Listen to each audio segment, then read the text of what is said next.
नमस्कार, मेरा नाम रिम्पल है। मैं अपने इस चैनल से आपको अनेक धार्मिक कथाएं सुनाऊंगी। यदि आपको ये कथाएं पसंद आएं तो मेरे चैनल को सब्सक्राइब करें, लाइक करें, शेयर करें।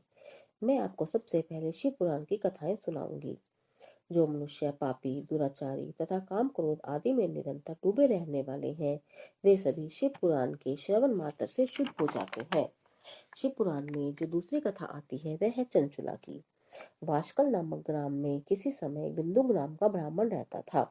वह बड़ा अधम था, दुरात्मा और महापापी था। उसकी पहली पत्नी का नाम चंचुला था। वह सदा उत्तम धर्म के पालन में लगी रहती थी, परंतु दुराचारी पति के आचरण से प्रभावित हो आगे चलकर वह स्त्री भी दुराचारनी हो गई। समय अनुसार वह दुष्ट ब्राह्मण बिंदु मृत्यु को प्राप्त हो नरक में जा पड़ा।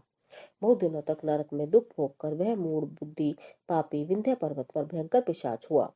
इधर चंचुला एक दिन भाई बंधुओं के साथ गोकर्ण क्षेत्र में गई। फिर वह घूमती घूमती किसी देव मंदिर में गई और वहां उसने एक देवाज्ञ ब्राह्मण के मुख से भगवान शिव की परम पवित्र एवं मंगलकारी उत्तम पुरानी कथा सुनी। ब्राह्मण के मुख से यह वैराग्य बढ़ाने वाली कथा सुनकर चंचुला भय से व्याकुल हो कांपने लगी। शिव पुराण की कथा बांचने वाले उन ब्राह्मण देवता ने चंचुला से कहा, ब्राह्मण, मैं अपने धर्म को नहीं जानती थी, इसलिए मेरे द्वारा बड़ा दुराचार हुआ है। स्वामीन, मेरे ऊपर अनुकंप कृपा करके आप मेरा उद्धार कीजिए। पश्चाताप ही पाप करने वाले पापियों के लिए सबसे बड़ा प्रायश्चित है।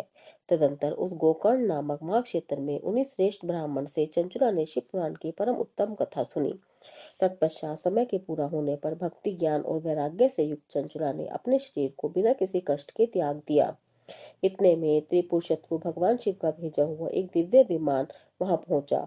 चंचुला उस विमान पर आरूढ़ हुई और भगवान शिव के श्रेष्ठ गणों ने तत्काल उसे शिवपुरी में पहुंचा दिया। उसके सारे मल धुल गए थे। वह दिव्य रूप धारणी दिवांगना हो गई थी। उस समय भगवती पार्वती ने चंचला को प्रेम पूर्वक अपनी सखी बना लिया। एक दिन चंचुला ने उमा देवी के पास जाकर प्रणाम किया और दोनों हाथ जोड़कर उसकी स्तुति करने लगी। पार्वती जी बोली, बोलो क्या वर मांगती हो। चंचला बोली, मेरे पति बिंदु इस समय कहाँ हैं? ना जाने वे किस गति को प्राप्त हुए हैं। पार्वती बोली, बेटी, तुम्हारा पति बिंदु बड़ा पापी था। उसका अंतःकरण बड़ा दूषित था। वह महामूढ़ मरने के बाद नरक में पड़ा। अगणित वर्षों तक नाना प्रकार के दुख भोग कर वह अपने शेष पाप भोगने के लिए विंध्य पर्वत पर पिशाच हुआ है। गौरी देवी की यह बात सुनकर चंचुला पति के महान दुख से दुखी हो गई।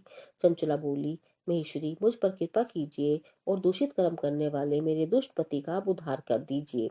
पार्वती ने कहा, तुम्हारा पति यदि शिव पुराण की पुण्यमयी कथा सुने तो सारी दुर्गति को पार करके वह उत्तम गति का भागी हो सकता है। तब महेश्वरी ने भगवान शिव की उत्तम कीर्ति का गुणगान करने वाले गंधर्वराज तुम्बरु को बुलाया। देवी पार्वती की आज्ञा से एक पिशाच का उद्धार करने के उद्देश्य से शिव पुराण की उत्तम कथा सुनने के लिए तुम्बरु विंध्या पर्वत पर गए। फिर तुम्बरु ने उस पिशाच को आसन पर बिठाया और हाथ में वीणा लेकर गौरीपति की कथा का गुणगान आरंभ किया। उस पुण्य में शिव पुराण को सुनकर उस पिशाच ने अपने सारे पापों को धोकर उस पैशाचिक शरीर को त्याग दिया। फिर तो शीघ्र ही उसका रूप दिव्य हो गया। भगवान महेश्वर तथा पार्वती देवी ने प्रसन्नता पूर्वक बिंदु का बड़ा सत्कार किया और उसे अपना पार्षद बना लिया। उनकी पत्नी चंचुला पार्वती जी की सखी हो गई। तो देखो आपने कैसे एक बार शिव पुराण की कथा सुनने मात्र से मनुष्य सब पापों से छूट जाता है। बाकी की शिव पुराण की कथाओं के लिए हमारा चैनल धार्मिक कथाएं सब्सक्राइब कीजिए, लाइक कीजिए व शेयर कीजिए।